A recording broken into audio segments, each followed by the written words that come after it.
Olá, bom dia, boa tarde, boa noite. Este é um seminário de introdução à administração e o grupo vai falar sobre a abordagem clássica da administração. O grupo é composto por Kaique Ornélio Pimentel, Lucas de Lima Castro, Lucas Stefan Schlemp Macedo e Micael Viana. Agora eu vou falar sobre a teoria neoclássica da administração. O termo neoclássico, ele é um pouco exagerado, por conta que estes autores neoclássicos, eles não formam propriamente uma escola bem definida, mas eles são um movimento bem diverso quanto a pontos de vista sobre como tratar a administração neoclássica.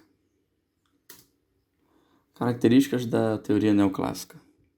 Bom, por conta de ter se evoluído a partir dos princípios clássicos, a teoria neoclássica foca essencialmente na aplicação das teorias fundamentais em experiências e trabalhos administrativos no mundo real. Por conta de o mundo estar irreconhecível desde a época da criação da administração clássica, sempre é necessário readaptar os antigos conhecimentos às novas descobertas tecnológicas e de caráter humano, e este vem a ser o trabalho da teoria neoclássica.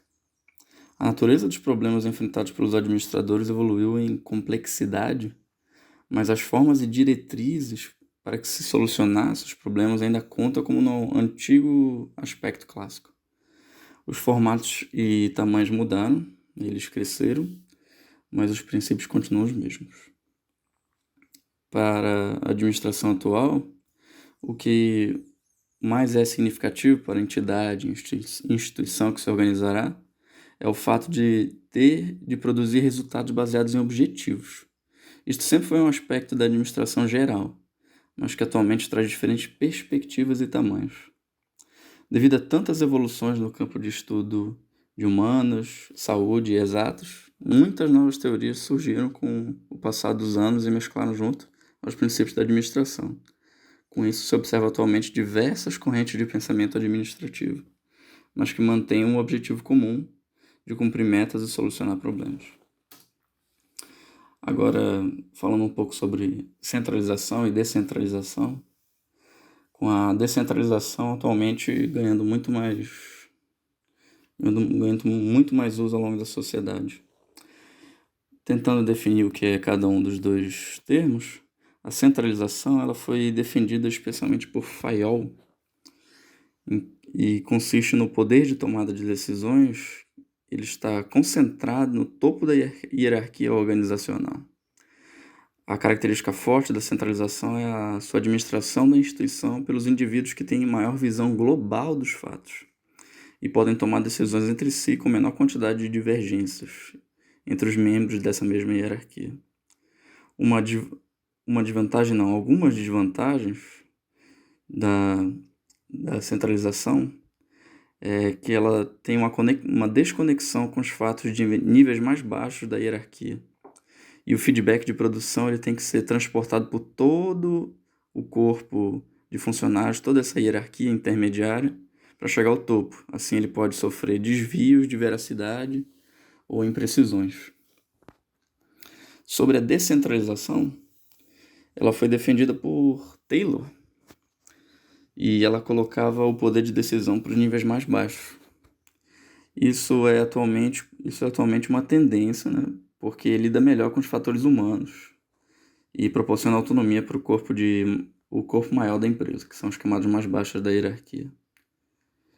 E é um processo de tomada de decisão que está mais perto do setor produtivo, que também é mais baixo.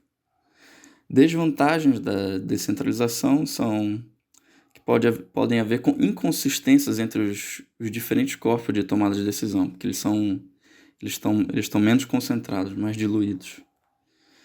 E sendo assim, eles precisam de um certo treinamento ou eles precisam ser acompanhados por algum consultor, algum especialista ao longo do processo. Apreciação crítica da teoria neoclássica.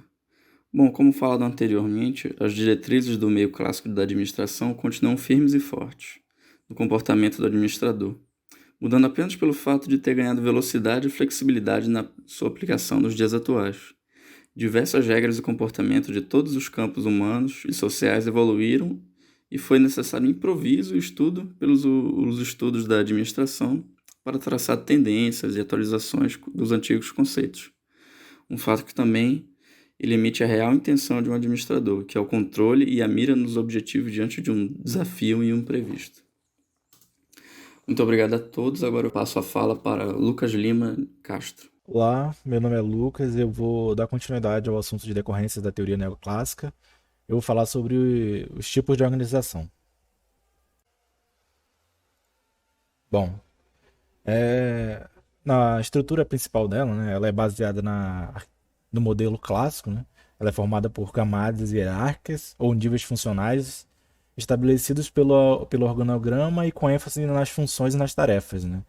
Aqui a gente deixa de lado a organização informal e foca na organização formal, que é a determinação dos padrões de interrelações entre os cargos e os órgãos, para um alcance de objetivos e maximização de resultados.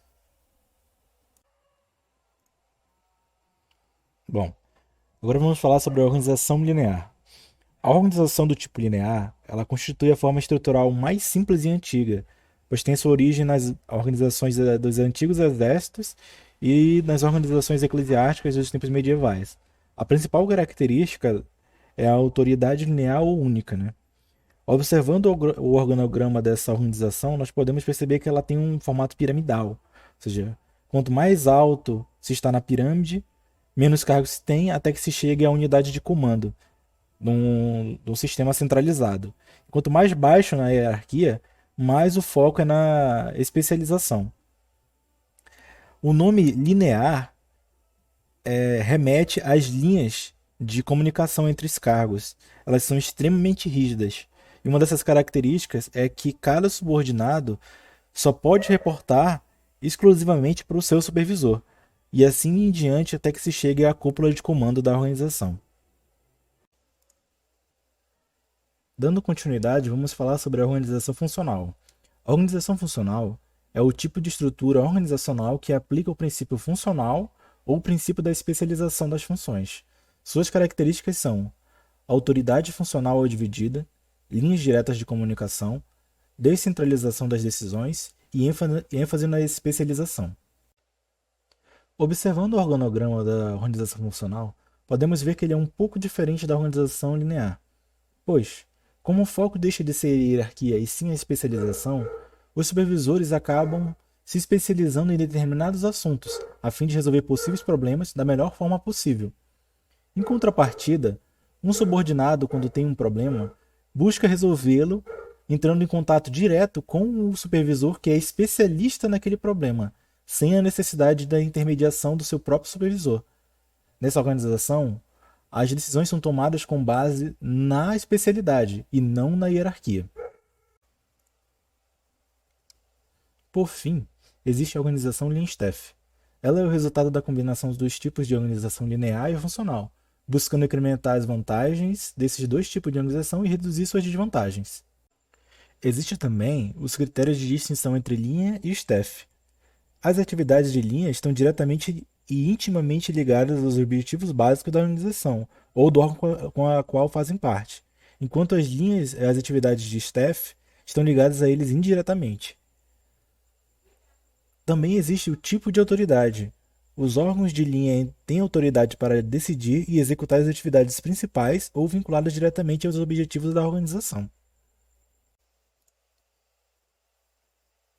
Aqui vemos algumas características da organização Lean-Staff. A fusão da estrutura linear com a estrutura funcional, existindo características lineares e características funcionais simultaneamente.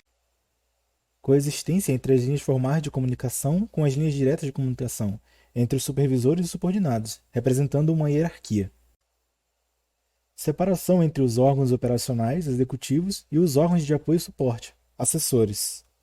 Existindo uma separação entre os órgãos operacionais de linha, que são os órgãos executivos, das operações básicas de organização, que são os órgãos de apoio, o staff, que são os órgãos assessores e consultores que prestam serviços internos. Hierarquia versus especialização. Apesar do convívio entre as características lineares e funcionais, há uma forte predominância dos aspectos lineares da organização Lean Staff. Aqui no organograma podemos ver como seria esse tipo de organização dentro de uma empresa, sendo S os órgãos de staff e L os órgãos de linha. Concluindo o assunto, temos as comissões. As comissões, comitês, juntas ou conselhos têm algumas características, como o fato de não constituírem um órgão da estrutura organizacional, podendo assumir uma variedade de formas e existir em períodos variados dentro de uma organização. Bom, e se encerra o capítulo 8 do livro do Xavier Neto sobre tipos de organização. Eu passo a palavra agora para o Mikael, que vai ficar com o capítulo 9 e vai falar sobre departamentalização. Muito obrigado. Continuando os estudos sobre a abordagem neoclássica, agora com decorrências da teoria neoclássica, departamentalização. Baseado no livro Introdução à Teoria Geral da Administração, capítulo 9 de Xavier Neto. A abordagem clássica da administração se preocupou com a organização e divisão do trabalho. Quanto mais uma empresa cresce, mais ela tende a diferenciar e estruturalizar as suas unidades. A abordagem clássica pode ser dividida em duas partes: administração científica e teoria clássica. A administração científica se preocupou com a especialização do trabalho no nível do operário, dando ênfase nas tarefas, nos processos. E a teoria clássica se preocupou com a estruturação dos órgãos. A teoria neoclássica complementa essas duas contribuições anteriores com novas abordagens. Antes de falar de departamentalização, é importante saber que a especialização na organização de uma empresa pode se dar em dois sentidos: vertical e horizontal. Especialização vertical é um aumento de níveis hierárquicos. O objetivo é aumentar a qualidade da chefia. Então, você tem um desdobramento de autoridade. Existe o nível A, existe um subnível, e mais subníveis. D manda em F, A manda em D. Você vai desdobrando uma cadeia de comando. Especialização horizontal é aumentar o número de órgãos no mesmo nível hierárquico. Então, aqui, nesse exemplo, existe um departamento. Tem vários órgãos trabalhando todos no mesmo departamento. Então, uma especialização horizontal dividiria eles. Dividiria. E aí você tem agora 4 órgãos. O objetivo dessa especialização horizontal é aumentar a eficiência, a qualidade do trabalho. Ela é uma especialização de atividades de conhecimentos. E um outro nome para essa especialização horizontal, e agora são 4 departamentos, é departamentalização, que é o objeto de estudo desse capítulo. Existem basicamente 6 tipos de departamentalização: funções, por produtos, por localização geográfica, por cliente, por fases do processo e por projetos. O primeiro é a departamentalização por funções. Empresas, no geral, têm funções comuns. Ela precisa produzir, ela precisa criar uma utilidade, criar produto, ela precisa vender, procurar pacientes, procurar fregueses, e ela precisa de financiamento, levantar capital, organizar recursos. Visto que essas atividades são tão comuns, existe essa proposta de departamentalização por funções. Então, você teria uma diretoria, um departamento de produção, de vendas e de finanças, já que essas atividades são comuns a empresas. É importante falar que as funções vão variar de empresa para empresa, apesar de ser um acabamento comum. Por exemplo, uma empresa atacadista, haveria um departamento de compras, um departamento de vendas e um departamento de finanças. A organização seria diferente. A aplicação da departamentalização funcional é indicada para circunstâncias estáveis e de pouca mudança. São quando uma empresa tem poucas linhas de produtos, poucos serviços, empresas que não mudam tanto os seus processos. Todos os Modelo de departamentalização tem vantagens e desvantagens. Pode citar do departamento de funcionais. Uma vantagem é que ele permite agrupar vários especialistas sobre uma única chefia, concentrando seus esforços. Uma desvantagem é que os funcionários podem se concentrar sobre seus próprios esforços em detrimento de algum objetivo global da empresa. Ficam muito focados no seu departamento. Departamentalização por produtos e serviços. Todas as atividades requeridas para suprir um produto vão ser colocadas no mesmo departamento, por mais que elas sejam não tão similares. São dois nomes aqui porque funciona assim. Se uma empresa não produz algo manufaturado, não fabrica, o nome fica departamentalização por serviços. Se ela fabrica algo, fica por produtos. Um exemplo por serviços seria, por exemplo, um hospital. Poderia ter aqui radiologia e aqui pediatria. A aplicação da departamentalização por produtos. Ela é indicada para circunstâncias instáveis, ao contrário do modelo anterior. Se a empresa passa por mudanças, é instável, você vai ter uma cooperação entre especialistas, como no caso de radiologia, que pode mudar médicos, ou cirurgia também. Vai mudar os especialistas, eles vão cooperar e se coordenar para um melhor desempenho do produto ou do serviço oferecido. Uma vantagem é que ela facilita a inovação, ela coloca várias pessoas ao redor de um mesmo produto, ao redor de um mesmo serviço para cooperar e comunicar. Uma desvantagem é que ela dispersa a chefia em subgrupos para cada produto. Isso duplica recursos, isso custa caro, porque você vai ter vários chefes por departamento. Departamentalização geográfica. Requer diferenciação e agrupamento da atividade de acordo com a localização, onde o trabalho será desempenhado, ou uma área de mercado a ser servida pela empresa. A aplicação desse tipo de departamentalização ela é indicada quando pretende-se dar cobertura ao mercado de consumidores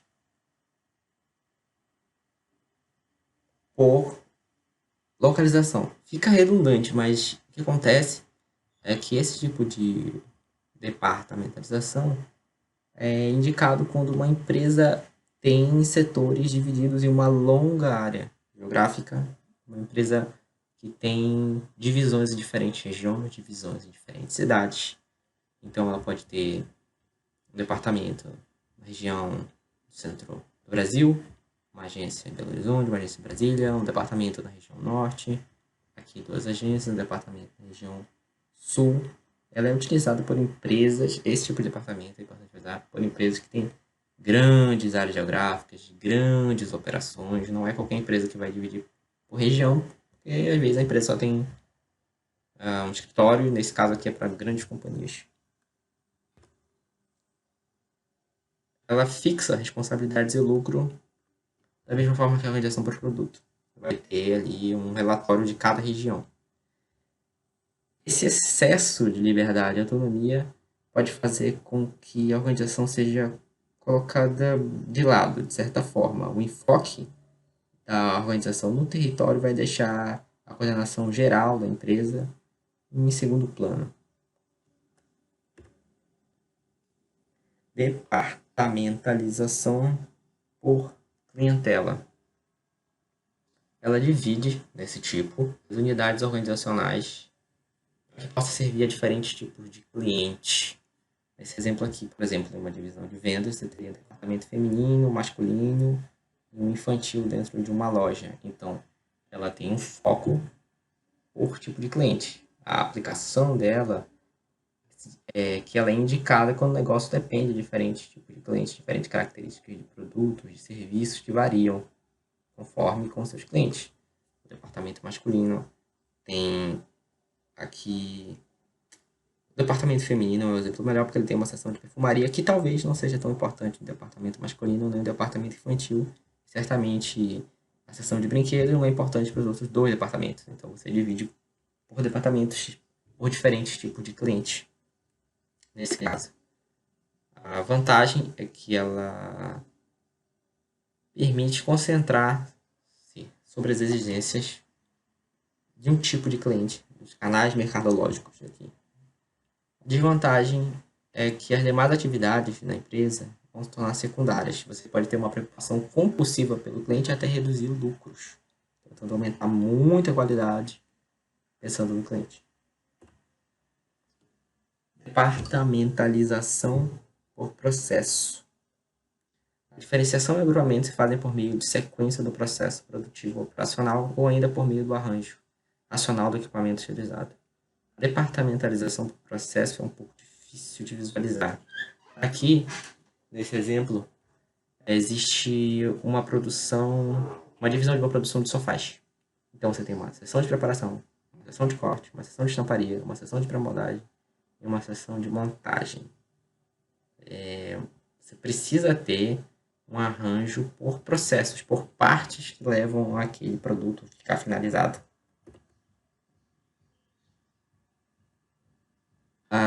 Sobre vantagens e desvantagens. A tecnologia passa a ser o foco e o ponto de referência para o equipamento de unidades e posições. E uma desvantagem é que ela não tem flexibilidade nem adaptação. Você tem processos muito bem estabelecidos. Aqui é a montagem, aqui é a pré-moldagem.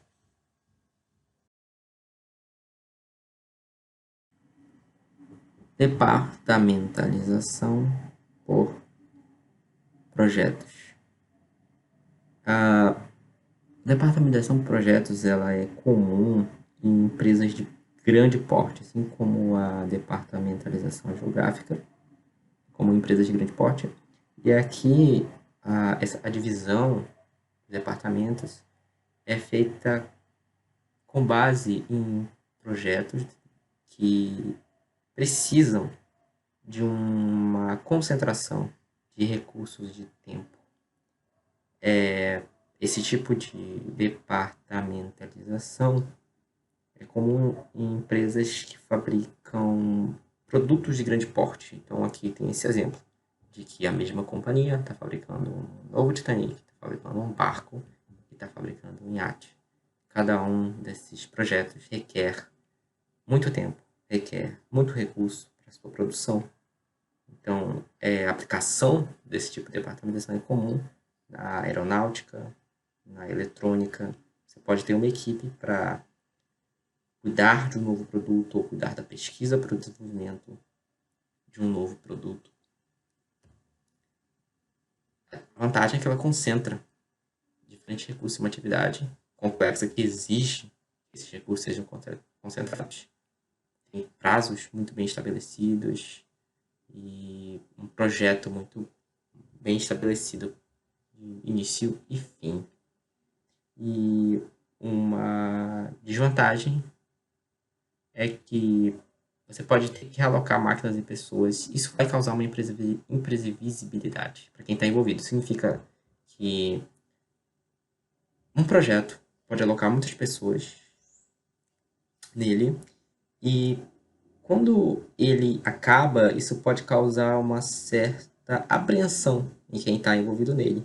Se essa pessoa vai ter ainda um emprego quando esse projeto acabar, porque às vezes você contrata muitas pessoas para um projeto, como na construção de uma obra pública, e isso causa insegurança em quem está envolvido, se essa pessoa vai ser realocada para o projeto, se essa pessoa ainda vai ter aquele mesmo cargo no outro projeto. Isso pode causar um desconforto entre os funcionários. Apesar de existir toda essa teoria sobre os tipos de departamentalização, dificilmente você vai encontrar em alguma empresa a departamentalização pura. Só tem nessa empresa só funcional, nessa só de projeto, nessa só de processo. O que acontece é que geralmente elas são combinadas. E existem também princípios para escolher como essa divisão vai ser feita, como estabelecer departamentos em uma empresa. E aqui nós temos 4 deles. O princípio de maior uso significa que o departamento que mais utilizar uma atividade deve tê-la sob sua jurisdição. Princípio de maior interesse. O departamento que mais tem interesse por uma atividade deve supervisionar essa atividade. Princípio de separação do controle. As atividades do controle devem ser autônomas, independentes e separadas das atividades que estão sendo controladas. Precisa haver comando. Princípio da supressão da concorrência, que significa que diferentes departamentos não devem concorrer. Não significa que concorrência é algo ruim, esses departamentos pode ser estimulado que departamentos diferentes, por exemplo, no caso de projetos, departamentos estejam envolvidos em um mesmo projeto pesquisando uma nova tecnologia, sejam estimulados a concorrer de maneira saudável, mas no geral a recomendação é que a concorrência seja suprimida, que não haja concorrência entre diferentes departamentos. Isso conclui o capítulo 9, departamentalização. Tchau, tchau.